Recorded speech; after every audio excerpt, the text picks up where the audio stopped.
suis Arnaud Pawlowski, diététicien nutritionniste au centre CBB Boulogne-Billancourt. Aujourd'hui, je vais vous partager une méthode simple pour vous aider à construire vos repas. J'appelle ça les 5 éléments.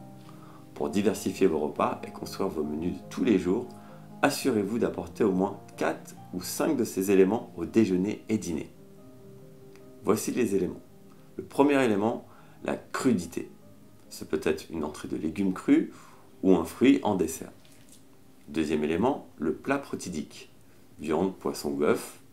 Ce peut être aussi du tofu ou une autre source de protéines végétales en associant céréales et légumineuses. Exemple, riz, haricots rouges ou semoule, pois chiches. Vous obtiendrez un plat protidique de bonne qualité. Troisième élément, la cuidité.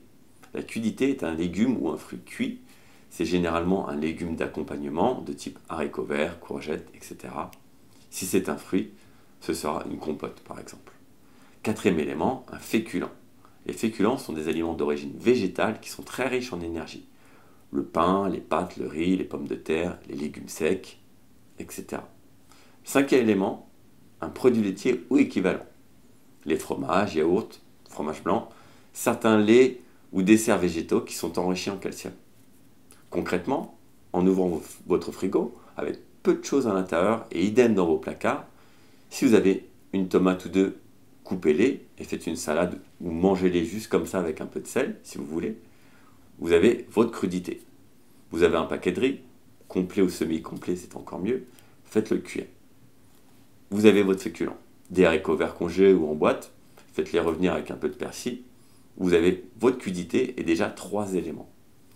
Un blanc de dinde ou une tranche de jambon, votre plat protidique, 4 éléments. Vous pouvez vous arrêter là ou ajouter un yaourt ou une crème végétale en dessert pour avoir votre produit laitier ou équivalent et vous avez 5 éléments. Vous vous assurez ainsi un repas diversifié et structuré. Exemple de menu utilisant cette approche.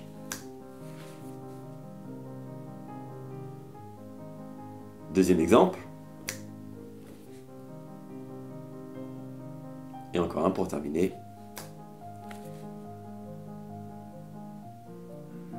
Si vous souhaitez plus de conseils et d'idées pour enrichir vos repas nutritionnellement, n'hésitez pas à prendre rendez-vous sur Doctolib ou directement en passant par le secrétariat du centre CBB.